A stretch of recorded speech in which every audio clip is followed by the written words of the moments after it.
Maria Santos wiped the sweat from her forehead as she adjusted her safety glasses for the third time. The indoor shooting range buzzed with activity around her, filled with the sharp crack of gunfire and the metallic ping of brass casings hitting concrete. She stood at lane 7, her small frame dwarfed by the imposing figures of her fellow police academy trainees. "Look at her shake," whispered Jake Morrison from the lane beside her, his voice carrying just loud enough for others to hear. "She can barely hold that pistol steady." Maria's jaw tightened, but she kept her eyes focused on the target 25 yards downrange. The Glock 22 felt heavy in her hands, heavier than it should have after weeks of training. She knew it wasn't the weight of the weapon that troubled her. It was the weight of everyone's expectations, or rather their complete lack of faith in her abilities. At 23 years old, Maria had dreamed of becoming a police officer since childhood. Growing up in East Los Angeles, she had witnessed both the worst and best of law enforcement. She remembered Officer Patricia Hernandez, who had visited her elementary school and sparked her interest in justice. She also remembered the officers who had treated her family with suspicion simply because of where they lived and the color of their skin. The police academy had been her chance to make a difference, to be the kind of officer she had always wished to see in her neighborhood. But from day one, she had faced an uphill battle. At 5 feet 4 inches and weighing barely 120 pounds, she stood out among her predominantly male classmates, most of whom towered over her by at least 6 inches. "Santos, you're up," barked Sergeant Davis, the firearms instructor whose weathered face showed decades of experience. His expression remained neutral, but Maria caught the slight shake of his head as he glanced at her previous target scores. She stepped up to the firing line, acutely aware of the snickers and whispered comments behind her. The morning's qualifying round had not gone well. While her classmates consistently scored in the high 80s and 90s, Maria struggled to break 70. Her shots scattered across the target like a child's random drawings, nowhere near the tight groupings that would earn respect. "Breathe." "Santos," Sergeant Davis said quietly, positioning himself slightly behind her. "Remember your fundamentals. Sight alignment, trigger control." Maria nodded, raising the pistol with both hands. She tried to block out the sounds around her, focusing on the front sight post as it lined up with the rear sight. The target seemed impossibly small and distant. She squeezed the trigger slowly, feeling the break point, and the gun barked in her hands. Another miss. The bullet struck the target's outer ring, barely qualifying as a hit. "Maybe she should try throwing the gun at the target," came another voice from behind her. "Might have better luck that way." The comment sparked a round of muffled laughter. Maria's face burned with embarrassment, but she reloaded and tried again. And again. Each shot seemed worse than the last, as if the target was actively moving away from her bullets. After the session ended, Maria gathered her gear with trembling hands. Her final score of 62 was the lowest in the class, and everyone knew it. As she packed her shooting bag, conversation stopped when she walked by, only to resume in hushed tones once she passed. "Don't take it personally," said Rebecca Chen, one of the few female recruits in their class. Rebecca was everything Maria wasn't. Tall, confident, and blessed with natural marksmanship skills that made shooting look effortless. "Some people just aren't cut out for firearms." The word stung worse than the outright mockery. At least the jokes were meant to hurt. Rebecca's comment carried the devastating weight of sincere pity. That evening, Maria sat in her small apartment staring at her academy handbook. The firearms qualification was mandatory. Students who failed to meet minimum standards after 3 attempts would be dismissed from the program. She had already failed twice. Her phone buzzed with a text from her younger brother, Carlos. "How did training go today, Officer Santos?" She couldn't bring herself to respond. How could she tell him that his hero, the sister who was supposed to make their family proud, couldn't even hit a stationary target from 25 yards? Maria's mind wandered to her father, who had worked double shifts at the factory to pay for her academy fees. He had been so proud when she was accepted, telling everyone in their neighborhood that his daughter was going to be a police officer. The thought of disappointing him made her stomach turn. She pulled out her laptop and began researching shooting techniques, watching video after video of proper stance, grip, and breathing methods. Most of the instructors were former military or police officers, confident men who made everything look simple. None of them looked like her. None of them understood what it felt like to be constantly underestimated. The Academy's policy was clear. One more chance. If she failed the next qualification, she would be sent home. 26 weeks of training, thousands of dollars in fees, and years of dreams would disappear in an instant. As she prepared for bed, Maria caught her reflection in the bathroom mirror. Her dark eyes held a determination that surprised her. She had faced challenges before: poverty, discrimination, family members who questioned her career choice. This was just another obstacle, albeit one that could end everything she had worked for. The next morning arrived gray and cold, matching Maria's mood as she drove to the academy. The parking lot was already full of pickup trucks and SUVs belonging to her classmates. She parked her beat-up Honda Civic between two massive vehicles and felt even smaller than usual. Inside the building, the usual groups had formed. The former military guys clustered around Jake Morrison, sharing stories of their service and comparing weapons experience. The college graduates discussed tactics and law, trying to impress each other with their theoretical knowledge. Rebecca Chen sat with a few other top performers, reviewing notes and looking confident. Maria sat alone, as had become her habit. She opened her notebook and reviewed the shooting fundamentals she had studied the night before. Her handwriting was neat and careful, filled with detailed notes about stance, breathing, and follow-through. If knowledge alone could improve marksmanship, she would have been an expert marksman by now. "All right, listen up," Sergeant Davis called out as he entered the classroom. "Today we're doing scenario-based training. You'll face multiple targets, moving targets, and low-light conditions. This isn't just about hitting a bullseye anymore. This is about real-world application." Maria's heart sank. If she couldn't hit a stationary target in perfect lighting, how was she supposed to handle complex scenarios? Around her, she could hear the excitement in her classmates' voices as they discussed the upcoming exercise. The scenario training facility looked like something from a movie set. Plywood buildings created the illusion of a small town, complete with storefronts, alleyways, and residential areas. Pop-up targets could appear from windows, doorways, or around corners without warning. Some targets depicted armed criminals, while others showed innocent bystanders. Shooting the wrong target would result in immediate failure. Maria watched her classmates tackle the course one by one. Jake Morrison moved through the scenarios with military precision, his shots crisp and accurate. He emerged from the course with a perfect score, accepting congratulations from the other trainees with practiced modesty. Rebecca Chen followed, her movements smooth and controlled. She identified threats quickly and engaged them with deadly accuracy. Another perfect score. The pattern continued as student after student completed the course successfully. "Santos, you're up," Sergeant Davis announced. Maria approached the starting position, her palms already sweating inside her tactical gloves. The weight of 30 pairs of eyes pressed down on her shoulders like a physical burden. She could hear whispered conversations behind her, and she didn't need to listen closely to know what they were discussing. "Just remember your training," Sergeant Davis said quietly. "Trust your instincts." The buzzer sounded and Maria began moving through the course. The first scenario appeared immediately. An armed figure emerged from behind a car. She raised her weapon, aligned her sights, and fired. The shot went wide, missing the target completely. "Contact front," she called out, following protocol even as her confidence crumbled. She fired again, this time clipping the edge of the target. Not a disabling shot, but at least a hit. Moving to the next position, Maria encountered a more complex scenario. Two targets appeared simultaneously, one armed criminal and one innocent civilian. The pressure of making a split-second decision while under observation made her hands shake visibly. She aimed at the criminal target and squeezed the trigger. The bullet struck the civilian target center mass. "Cease fire," Sergeant Davis called out immediately. "Santos, step back from the line." The walk back to the group felt like a funeral march. Maria's classmates avoided eye contact, their embarrassment for her almost as painful as her own shame. She had not only failed to neutralize the threat, but had killed an innocent person in the process.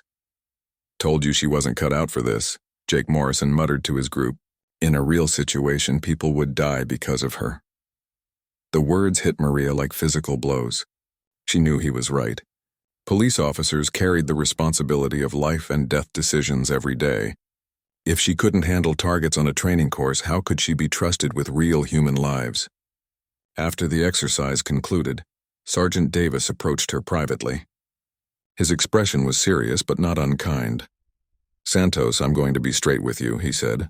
Your performance today was unacceptable. In 3 weeks, you'll face your final firearms qualification. If you don't pass, you're out of the program. Maria nodded, not trusting her voice to remain steady. I've seen a lot of recruits come through this academy, he continued. Some have natural talent. Others develop skills through hard work. But I've never seen anyone improve with such poor fundamentals at this stage of training. The sergeant paused, studying her face carefully. I'm not supposed to do this, but I'm going to give you some advice. There's a private instructor about an hour north of here, former Marine sniper named Tom Mitchell. He specializes in working with struggling shooters. If you're serious about staying in this program, you might want to consider getting some help. That evening, Maria researched Tom Mitchell online. His credentials were impressive. 20 years in the Marine Corps, multiple deployments, and a reputation for transforming hopeless shooters into marksmen. His website featured testimonials from police officers, security guards, and civilian shooters who credited him with saving their careers. There was just one problem. His services cost $1,500 for a week-long intensive course. Maria calculated her finances 3 times, but the numbers didn't change. Even if she ate nothing but ramen noodles for the rest of the academy program, she couldn't afford his fees. She called her father that night, something she had been avoiding since her shooting problems began. Misha, you sound sad, he said immediately. What's wrong? Maria explained her situation, leaving out the worst details but conveying the seriousness of her problem.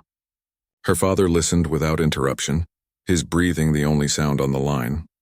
How much do you need? He asked finally. Papa, I can't ask you to. How much, Maria? She told him the amount, hearing his sharp intake of breath.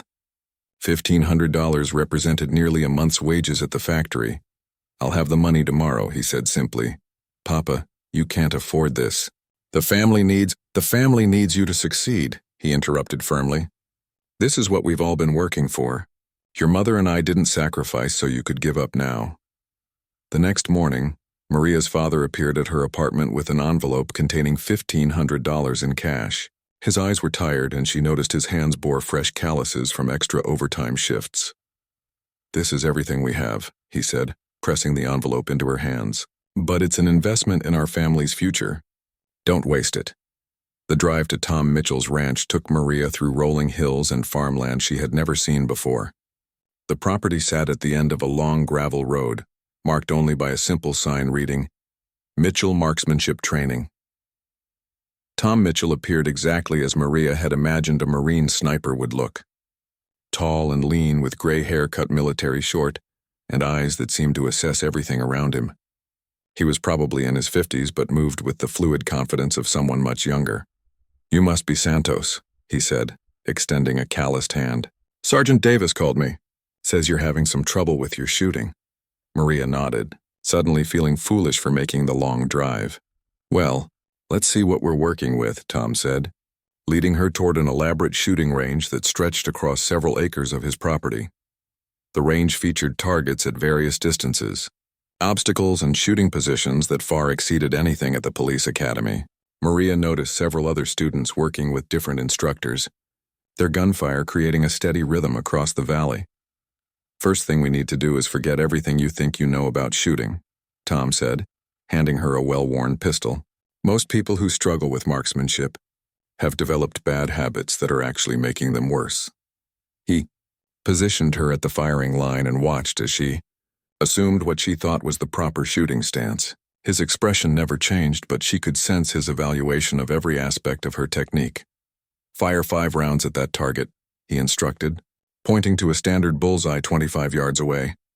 Maria raised the pistol, lined up her sights, and fired. The shots grouped loosely in the lower left corner of the target, nowhere near the center rings. Interesting, Tom murmured, studying the target through binoculars. Your grouping is actually pretty consistent. That tells me your fundamental mechanics aren't terrible. You're just consistently doing something wrong.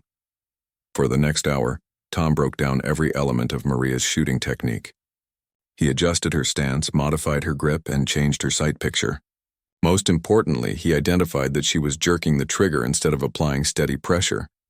Shooting isn't about strength or size, he explained as they worked.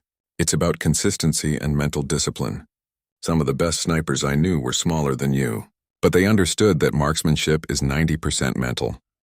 The first 3 days at Tom Mitchell's ranch transformed Maria's understanding of shooting completely. Everything she had been taught at the academy was technically correct, but Tom showed her how to apply those techniques in ways that worked specifically for her body type and natural tendencies. "Your instructors at the academy are good people," Tom explained as they worked on dry fire exercises in his indoor range. "But they're teaching you to shoot like everyone else. The problem is, you're not everyone else." Tom had identified several issues that were sabotaging Maria's accuracy. Her grip was too tight, creating muscle tension that threw off her aim. Her breathing pattern was irregular, causing her shots to drift. Most critically, she was trying to muscle the pistol into position instead of allowing her natural point of aim to guide her shots. "Small-framed shooters actually have advantages that bigger people don't," Tom continued, adjusting her stance slightly. "You have better fine motor control and less muscle mass to create unwanted movement. But you have to work with your physiology, not against it." By the 4th day, Maria's target scores had improved dramatically. Her groups tightened from scattered patterns covering the entire target to clusters within the center rings. More importantly, her confidence began to return. "I want you to understand something," Tom said during a break between shooting sessions. "Every great marksman I've known went through a period of doubt and struggle. The difference between those who succeed and those who quit isn't natural talent. It's persistence and the willingness to rebuild their technique from the ground up." He shared stories of Marines who had arrived at sniper school as terrible shots but became legendary marksmen through dedication and proper training. Maria found herself believing, for the first time in weeks, that she might actually succeed. On the final day of training, Tom set up a course similar to what Maria would face at her academy qualification. Multiple targets at varying distances, time limits, and shooting positions that challenged every skill they had worked on. "Remember," he said as she prepared for the course, "trust your training. Don't think about the academy, your classmates, or anything else. Just focus on each shot individually." Maria moved through the course methodically, applying everything she had learned. Her shots were deliberate and controlled, each one finding its mark with precision she had never achieved before. When the final buzzer sounded, she had scored 93 out of 100, higher than most of her academy classmates had ever scored. "Outstanding," Tom said, examining her target. "But remember, this is just the beginning. Real improvement comes from consistent practice and mental preparation." The drive back to Los Angeles felt different than the journey north had a week earlier. Maria's confidence had returned, but it was a quieter, more focused confidence than she had possessed before. She understood now that her early struggles hadn't been due to any inherent inability. They had resulted from poor technique and inadequate instruction. At the academy the following Monday, Maria arrived early and spent time at the range before classes began.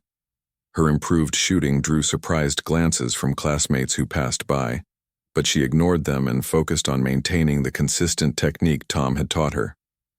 "Santos," Sergeant Davis called out as she finished her practice session. "Someone's been working on their marksmanship." He examined her target, noting the tight grouping in the center rings.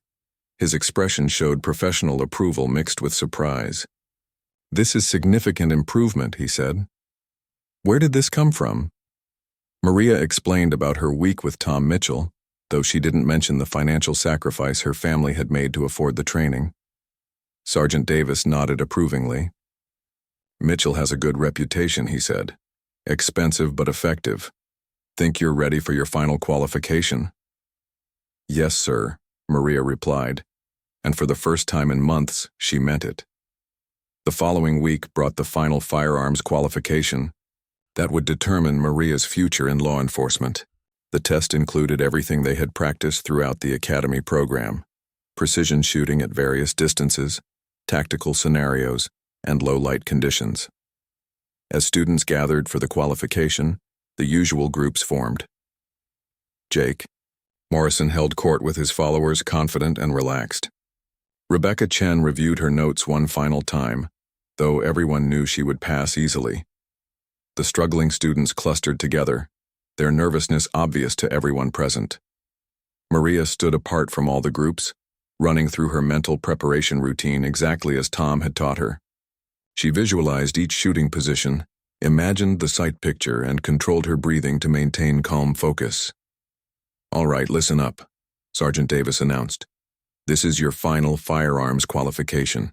You know the standards and you know the consequences of failure. We'll run the course in alphabetical order." Maria's stomach tightened as she realized she would shoot near the end of the group. Hours of waiting while watching others perform would test her mental preparation as much as the actual shooting would. Anderson went first, scoring an 88 and passing comfortably. Brooks followed with a 91. One by one, students completed the course with varying degrees of success. A few borderline students failed and would be dismissed from the academy. Jake Morrison scored a perfect 100, accepting congratulations with his usual swagger. "That's how it's done," he announced loudly enough for everyone to hear. Rebecca Chen matched his perfect score, though she accepted the achievement with characteristic grace and humility. As Maria's turn approached, she noticed conversations quieting around her. Everyone remembered her previous disasters on the range. Some watched with curious interest, wondering if her recent improvement was real or just a fluke. Others seemed to be waiting for entertainment, expecting another spectacular failure. "Santos, you're up," Sergeant Davis called. Maria approached the firing line with measured steps, carrying herself with a composure that surprised even her instructors. Gone was the nervous, shaking recruit who had struggled through previous qualifications. In her place stood someone who looked like she belonged on a shooting range. She assumed her shooting position with fluid confidence, making minute adjustments to her stance as Tom had taught her.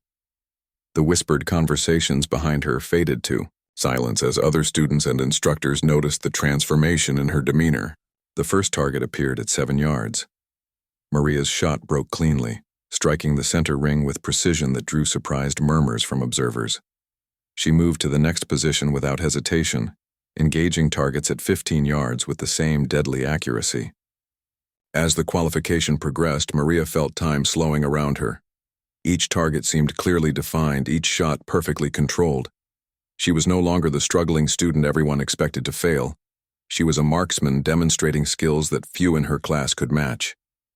The final shooting position required engaging multiple targets at 25 yards within a strict time limit. This was where many students lost points due to rushed shots or poor target identification. Maria took her position, controlled her breathing, and waited for the targets to appear. When the buzzer sounded and the final target fell, complete silence settled over the range. Maria had just completed what appeared to be a flawless qualification run. Sergeant Davis walked downrange to examine Maria's targets with 2 other instructors following close behind. The shooting range remained unusually quiet as 30 pairs of eyes watched the evaluation process.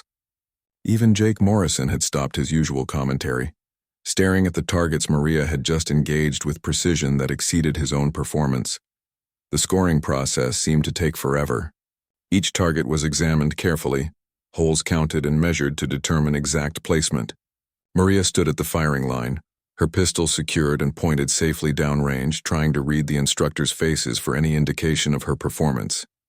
"Santos," Sergeant Davis called out finally. "Step forward." Maria approached the group of instructors, her heart pounding so hard she was certain everyone could hear it. The lead instructor held her scorecard, but his expression revealed nothing. 97 out of 100, he announced. Outstanding performance. The words hit Maria like a physical force. 97 was not just a passing score.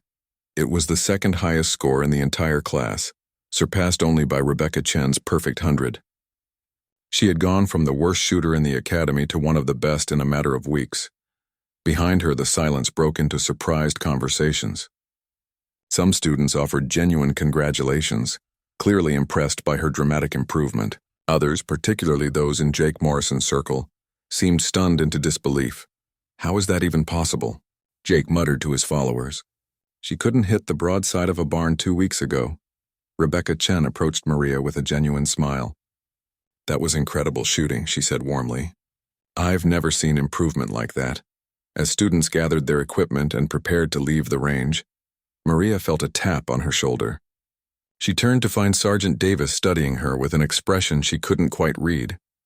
Walk with me, Santos, he said. They moved away from the other students to a quiet corner of the facility. Sergeant Davis was quiet for a long moment, choosing his words carefully. In 20 years of instruction, I've seen maybe 3 transformations as dramatic as what you just demonstrated, he said finally. Mitchell did excellent work with you, but this level of improvement requires something more than just good instruction. Maria waited, unsure where the conversation was heading. What I saw out there today wasn't just improved technique, he continued. It was complete mental transformation. You shot like someone who belongs on a tactical team, not a struggling academy student. The compliment meant more to Maria than any she had ever received. Coming from someone with Sergeant Davis's experience and reputation, it validated everything she had worked for. However, he added, his tone becoming more serious, I need you to understand something. Your classmates have noticed this change and not all of them are happy about it. Some people don't like being shown up, especially by someone they had written off. Maria nodded, though she wasn't entirely sure what he was warning her about.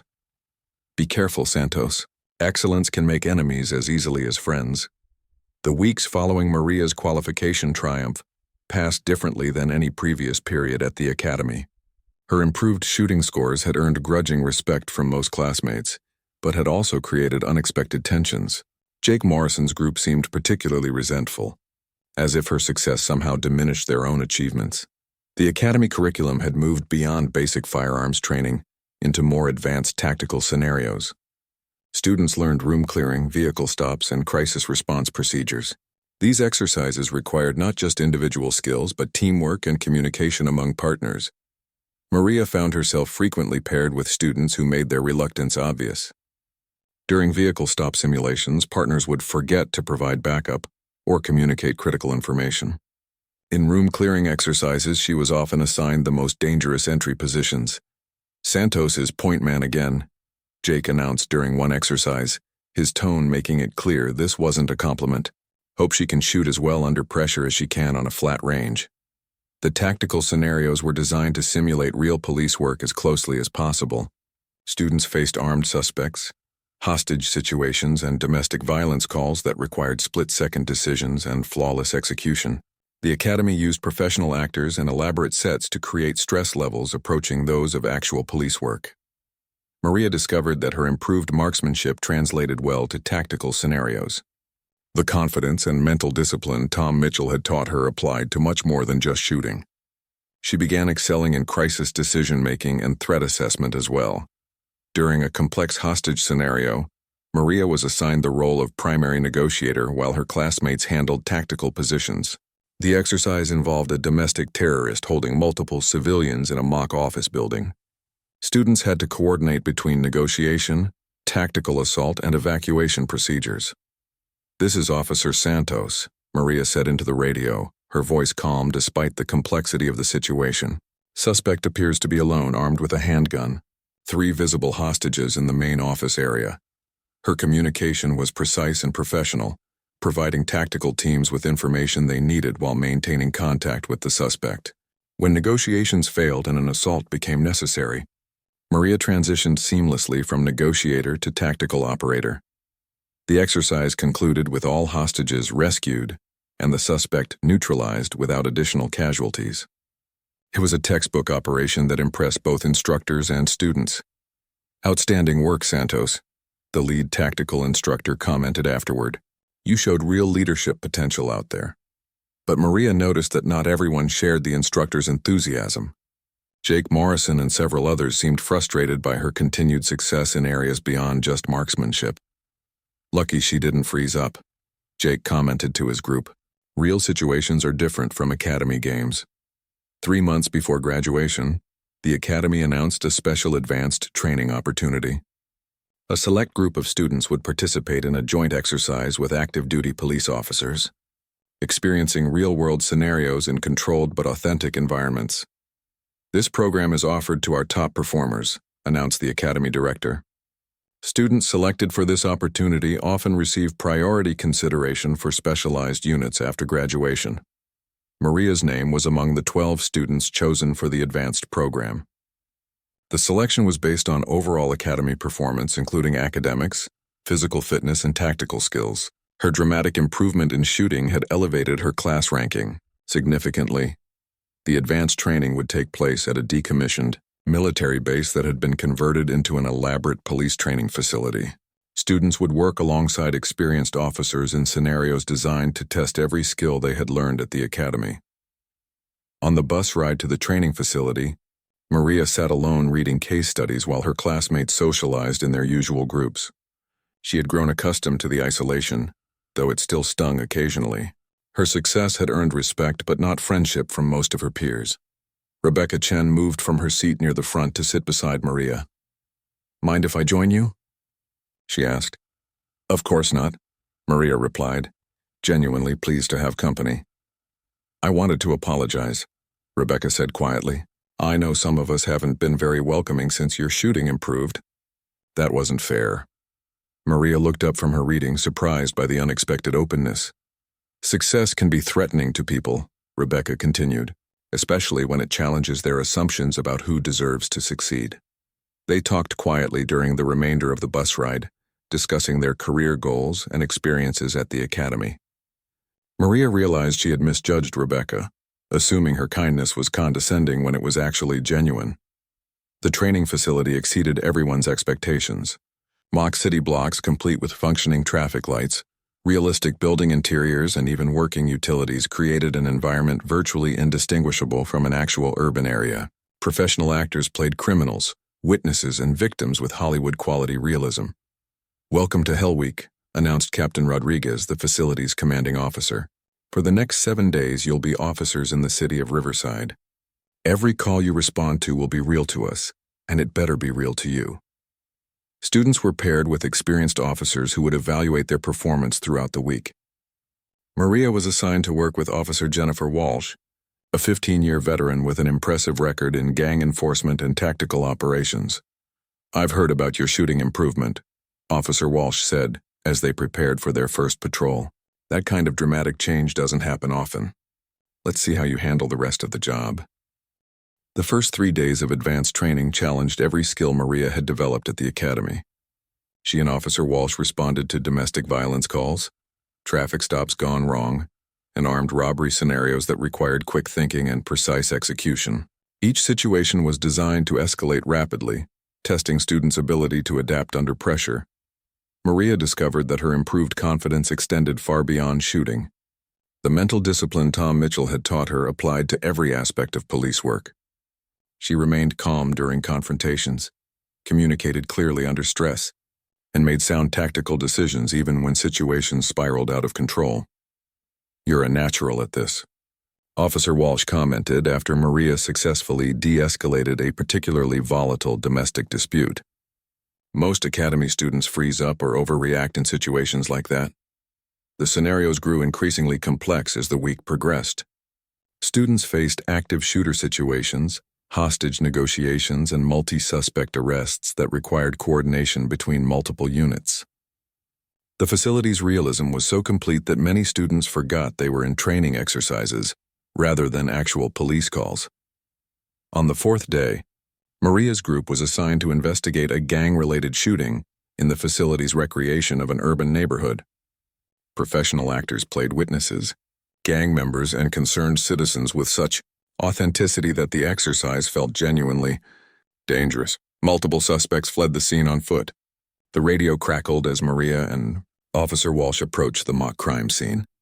Witnesses report at least 2 armed individuals heading toward the abandoned warehouse district. The warehouse area was a maze of interconnected buildings and narrow alleys designed to challenge tactical movement and communication. Students had to coordinate with multiple teams while pursuing armed suspects through terrain that favored those being chased. Maria moved through the exercise with confidence that surprised even herself.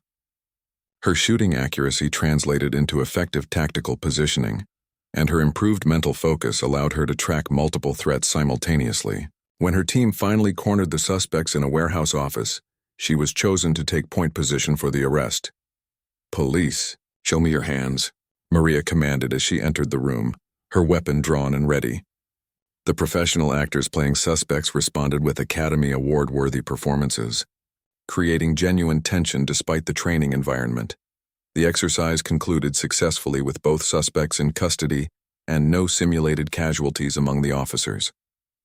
Maria's performance had been flawless, earning praise from instructors and experienced officers alike. "Outstanding work, Santos," Captain Rodriguez commented during the debriefing. "Your tactical movement and decision-making were exemplary." But as the training week progressed, Maria began noticing tension among some of her classmates. Jake Morrison and his followers seemed increasingly frustrated by her continued success in the advanced scenarios. "She's showing off," Jake muttered to his group during a break between exercises. "Real cops don't need to prove themselves like that." The comment was meant to be overheard, and Maria felt the familiar sting of resentment from classmates who couldn't accept her transformation. She had hoped that proving herself would eventually win their respect, but instead it seemed to deepen their animosity. Rebecca Chen noticed the growing tension as well. "Ignore them," she advised Maria privately. "They're just angry that their assumptions about you were wrong." On the final day of advanced training, students faced their most challenging scenario yet. The exercise simulated a coordinated terrorist attack on a shopping mall, complete with multiple shooters, explosive devices, and hundreds of civilian actors playing panicked shoppers. "This is the real test," Officer Walsh explained as teams prepared for deployment. "Everything you've learned this week comes down to the next 2 hours." Students were divided into tactical teams, each responsible for different areas of the massive mock shopping center. Maria was assigned to Alpha Team, which would enter through the main entrance and work toward the food court where the primary suspects were believed to be located. Jake Morrison was also assigned to Alpha Team, along with 3 other students Maria had worked well with during previous exercises. As they prepared their equipment, Jake made his feelings about the assignment clear. "Try not to get anyone killed with your cowboy shooting," he said to Maria, his voice loud enough for the entire team to hear. The comment hung in the air like a challenge. Other team members looked uncomfortable, but no one contradicted Jake's assessment. Maria felt the weight of their doubts pressing down on her like a physical force. "Focus on the mission," Officer Walsh reminded the team. "Personal conflicts have no place in tactical operations." The exercise began with simulated explosions and recorded gunfire that created genuine chaos inside the shopping center. Actors playing panicked civilians ran in all directions, screaming and pushing as they tried to escape the mock disaster. The realism was so complete that Maria's heart rate spiked as if she was responding to an actual terrorist attack. Alpha Team moved through the main entrance in tactical formation, their weapons drawn and senses heightened. The shopping center's lighting had been dimmed to simulate emergency conditions, with strobe lights and smoke machines creating an atmosphere of genuine crisis. "Contact front," shouted the team leader as the first terrorist appeared from behind a kiosk. The actor was armed with a realistic-looking assault rifle and moved with the trained precision of a former military operator hired specifically for these exercises. The team engaged the target immediately, but the suspect had positioned himself well behind cover. Maria noticed movement in her peripheral vision and spotted a second threat attempting to flank their position from the upper level of the mall. "Second shooter, balcony level," she called out, raising her weapon to engage the new threat. Her shot was clean and precise, striking the actor center mass and eliminating the threat before he could fire on her teammates. The accuracy and speed of her response drew surprised looks from other team members, including Jake Morrison. Alpha Team continued advancing through the shopping center, encountering increasingly complex scenarios. Suspects used civilians as human shields, forcing officers to make split-second decisions about when to engage and when to hold fire. Explosive devices required careful navigation and tactical patience. Maria found herself naturally taking point position, her improved confidence and marksmanship skills making her the logical choice for high-risk entries. Her teammates began deferring to her tactical judgment, even Jake Morrison grudgingly following her lead when situations demanded immediate action. "Santos, take the shot," the team leader ordered when they encountered a hostage situation outside the food court. A terrorist held a civilian at gunpoint, presenting a target that required surgical precision to avoid hitting the innocent victim.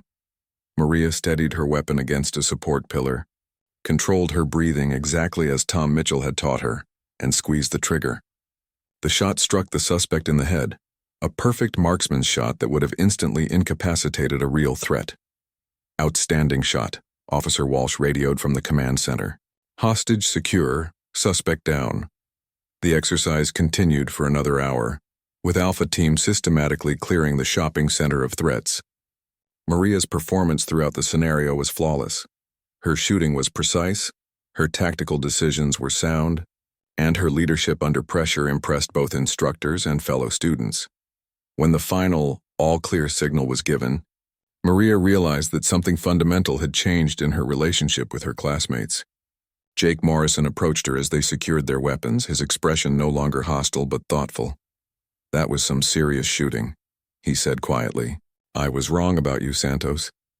The admission surprised Maria more than any compliment she had received from instructors. Jake's respect meant acceptance from the entire group of students who had doubted her abilities. "Thanks," she replied simply, not wanting to make a bigger moment of it than necessary. Rebecca Chen joined them as they prepared to debrief with the instructors. "You saved all our lives in there," she said with genuine admiration.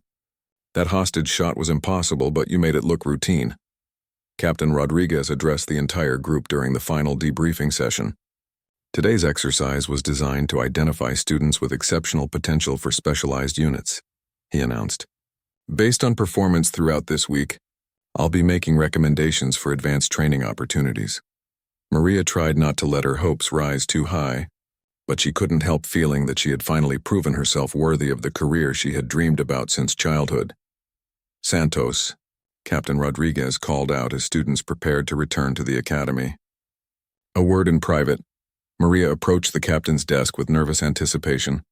His expression was serious but not disapproving. "Your performance this week was remarkable," he began. "I've been doing this for 25 years, and I've rarely seen such a complete transformation in such a short time." He paused, studying her face carefully.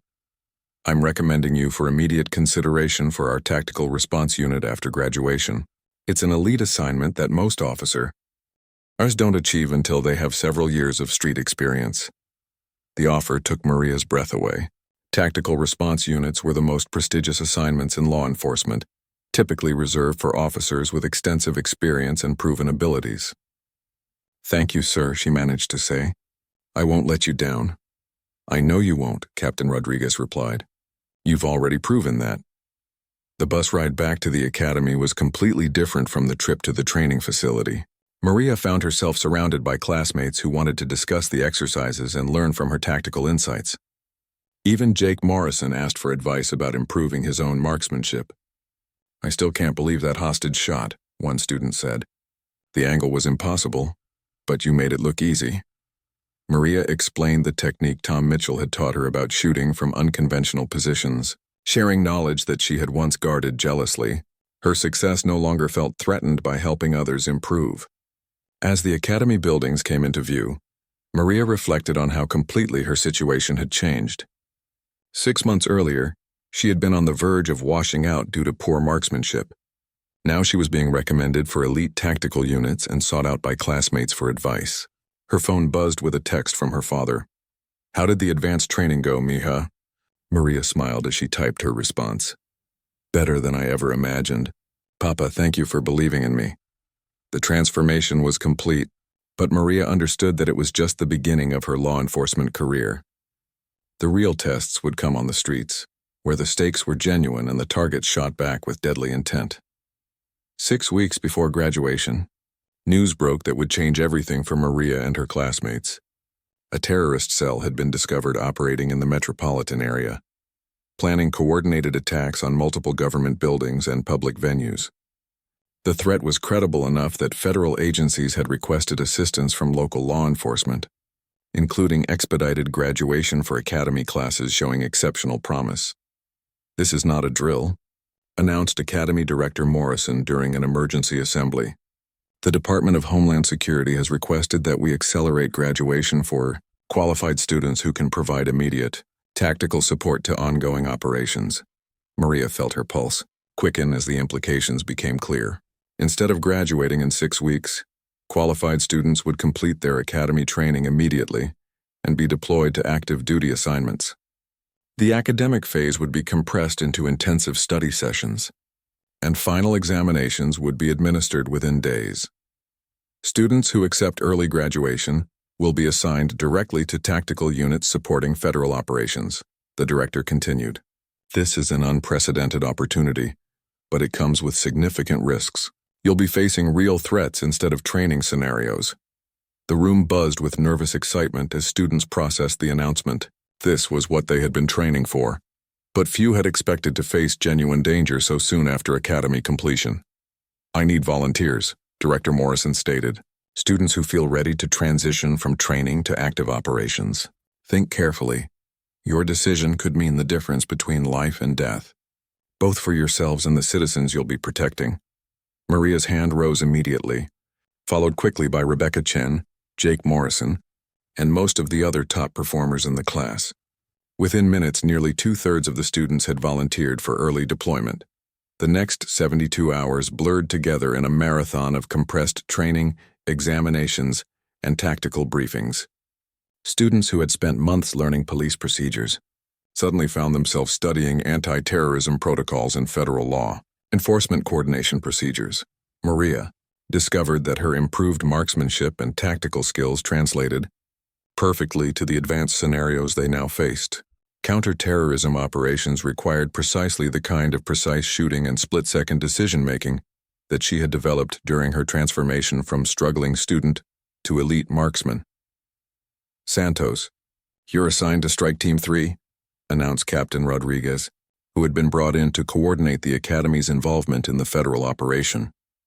You'll be working with Detective Lisa Chang from Metro PD and Agent Marcus Thompson from the FBI. The assignment represented the culmination of everything Maria had worked toward. Strike teams were elite units responsible for high-risk arrests and tactical operations. Being selected for such an assignment straight from the Academy was almost unprecedented.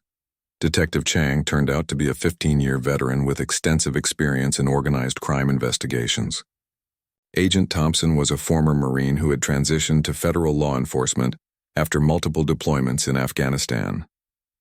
Both were initially skeptical about working with an Academy graduate who hadn't even completed her training. I know your Academy scores are impressive, Detective Chang said during their first briefing, but real operations are different from controlled exercises. Stay close, follow orders, and try not to get anyone killed.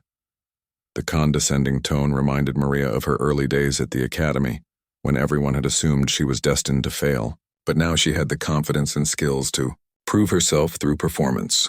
Rather than argument, the terrorist cell they were tracking had established operations in an abandoned warehouse district on the outskirts of the city.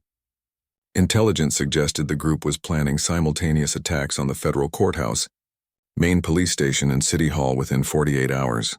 We have one chance to get this right, Agent Thompson explained as strike teams prepared for deployment. If we miss even one cell member, innocent people will die. Strike Team 3 was assigned to neutralize the cell's weapons cache, believed to be stored in a converted warehouse that served as the group's primary base of operations. Surveillance indicated at least 6 armed suspects occupied the building, with unknown numbers of explosive devices and military-grade weapons. Maria checked her equipment methodically, following the pre-operation routine that had become second nature during Academy training. Her Glock felt familiar and comfortable in her hands, no longer the awkward burden it had been during her early struggles with marksmanship. Remember your training, she whispered to herself, echoing Tom Mitchell's words from what seemed like a lifetime ago. The warehouse district was dark and industrial, filled with shadows and hiding places that could conceal threats from any direction. Strike Team 3 approached their target building using tactics learned in Academy training, but now applied to a genuinely life-or-death situation. Movement in the upper windows. Detective Chang radioed quietly, at least 2 suspects maintaining watch positions. Agent Thompson signaled for the team to hold position while he coordinated with other units. The plan called for simultaneous entry from multiple points, preventing suspects from escaping or destroying evidence. All teams report ready, came the radio confirmation. Execute on my mark. 3, 2, 1, go.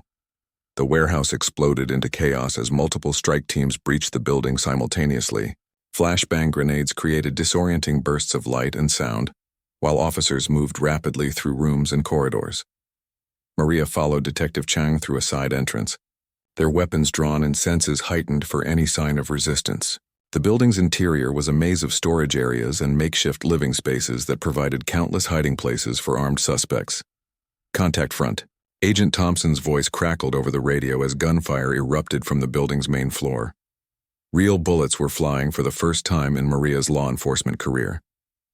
The sound was sharper and more violent than anything she had experienced during training exercises. Her heart pounded, but her mind remained clear and focused. Suspect moving toward the rear exit, Detective Chang reported as a figure darted between shipping containers. Santos, can you get a clean shot? Maria positioned herself behind cover and raised her weapon. The suspect was approximately 40 yards away, partially obscured by shadows and moving rapidly toward what appeared to be an escape route. It was exactly the kind of difficult shot that had once seemed impossible, but now felt manageable. She controlled her breathing, aligned her sights, and squeezed the trigger with the smooth precision Tom Mitchell had drilled into her during countless practice sessions. The shot struck the suspect in the shoulder, spinning him around and dropping him to the ground without killing him. Suspect down, rear exit secured, Maria reported, her voice steady despite the adrenaline coursing through her system. The tactical operation continued for another 20 minutes as teams systematically cleared the warehouse and secured multiple suspects. Maria's shooting had prevented a key cell member from escaping with intelligence that could have compromised other operations. Outstanding work, Santos, Agent Thompson said as they secured the scene. That was a textbook shot under extremely difficult conditions. Detective Chang's attitude toward Maria had shifted completely. I've seen veteran officers miss easier shots than that, she admitted. You might actually have a future in this business. The warehouse operation netted 6 suspects, a substantial weapons cache, and detailed plans for the coordinated attacks that had been scheduled for the following day. Intelligence gathered during the raid led to arrests of additional cell members and completely disrupted the terrorist plot. During the post-operation debriefing, Maria learned that her shot had been crucial to the mission's success. The suspect she had wounded was the cell's communications coordinator, and his capture had provided investigators with information needed to prevent the planned attacks. Officer Santos demonstrated exceptional marksmanship and tactical judgment, Captain Rodriguez noted in his official report. Her performance exceeded expectations for officers with years of street experience.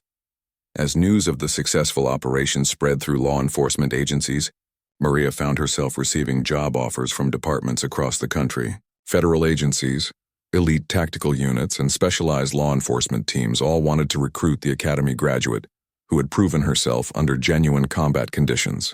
But Maria had already decided where she wanted to begin her law enforcement career. The same police department that served her childhood neighborhood in East Los Angeles had offered her a position on their tactical response team, with the opportunity to make a difference in the community that had shaped her dreams of becoming a police officer. 3 years later, Officer Maria Santos stood at the same academy shooting range, where she had once struggled to hit targets at 25 yards. But now she wore the uniform of the Los Angeles Police Department's elite metropolitan division, and she was here not as a student but as an instructor. Remember, marksmanship is 90% mental, she told the group of struggling academy students gathered around her. Physical technique is important, but confidence and focus will make the real difference. Among the students was a young man named David Kim, who reminded Maria of herself 3 years earlier. He was small for police work, nervous around firearms, and clearly struggling with the pressure of qualification requirements. His classmates had begun making the same cruel jokes that Maria remembered all too well. I just can't seem to get it right, David confided after the group session ended. Maybe I'm not cut out for this career. Maria studied his target, noting the scattered shot pattern that indicated fundamental problems with technique and confidence. She had seen this exact pattern countless times during her own early struggles. Can you stay after the regular session? She asked. I think I can help you with a few adjustments. Word of Maria's success had spread throughout law enforcement circles over the past 3 years.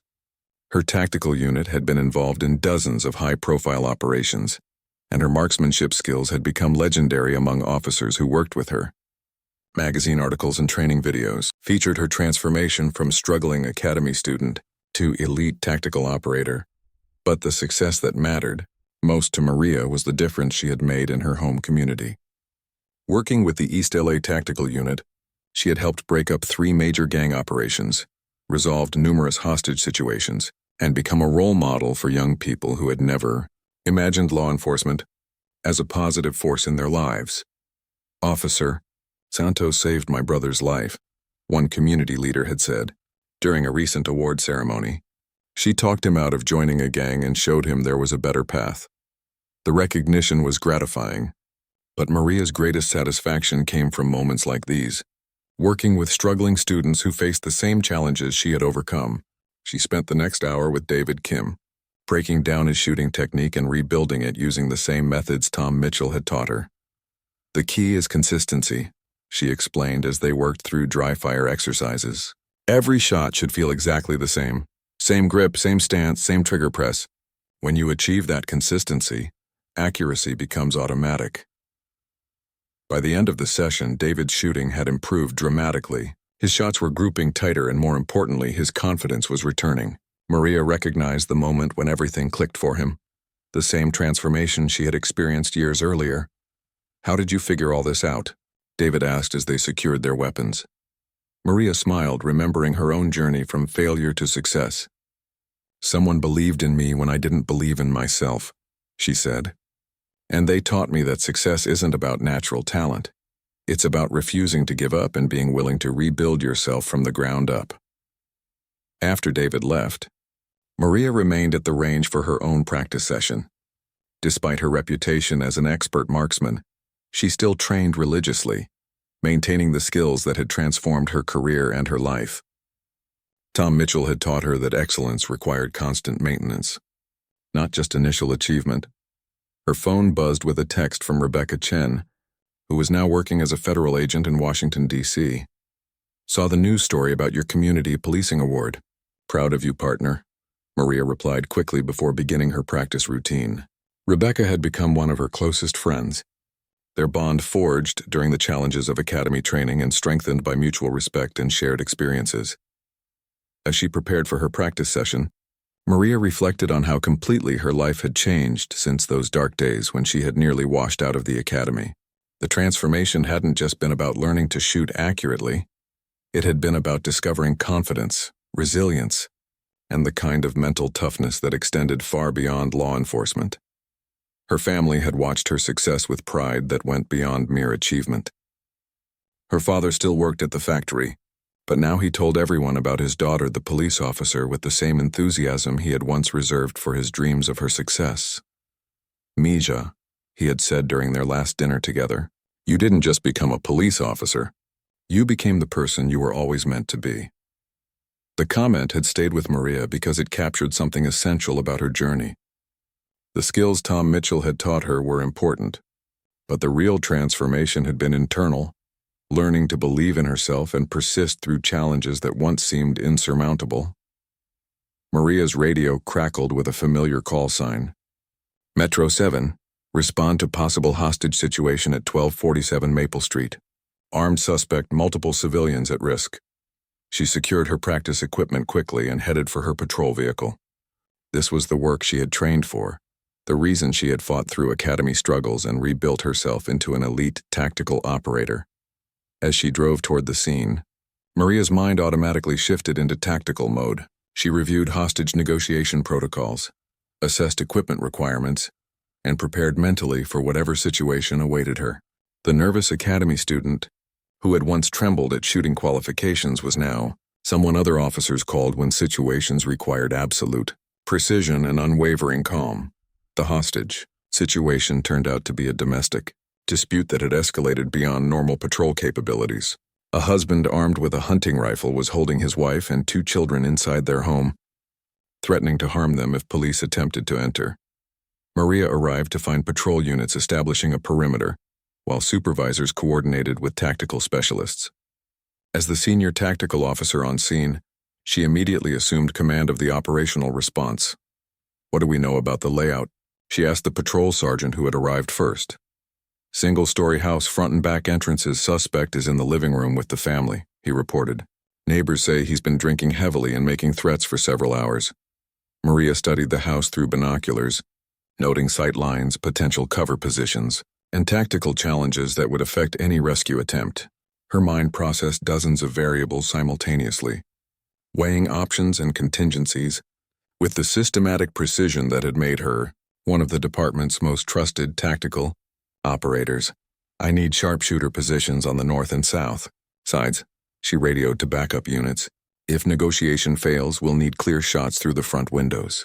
The negotiation lasted 3 hours, with Maria coordinating between crisis counselors, tactical teams, and department supervisors. When the suspect finally agreed to release his family unharmed, the operation concluded without a single shot being fired. "Outstanding work, Santos," her supervisor commended as they secured the scene. "Your tactical coordination prevented what could have been a tragedy." As Maria completed her paperwork that evening, she thought about the journey that had brought her to this moment.